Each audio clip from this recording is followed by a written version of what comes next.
Hello everybody, this is 5024 Steam at Home, and today we are going to be making a monopole motor.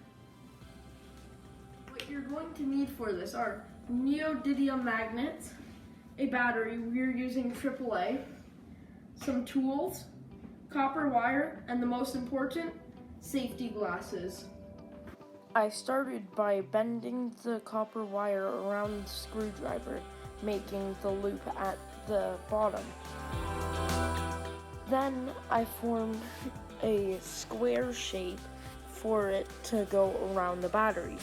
When doing this, make sure to test by putting the battery in to make sure it's the right size. Then I bent the next bit back so it formed the complete square, put it around, and then I cut it.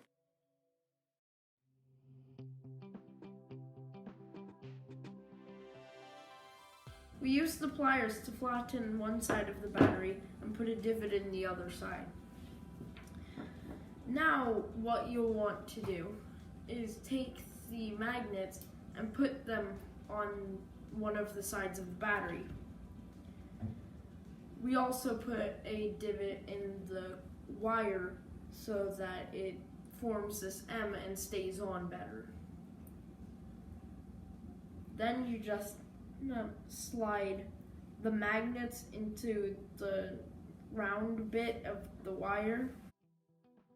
It works using a thing called Lorentz force, which states that if the current is moving, in our example, the current would be going down through the wire, then it means that the motion would be going perpendicular, which makes it spin.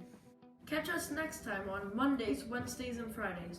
Don't forget to subscribe to our channel and follow us on our platforms.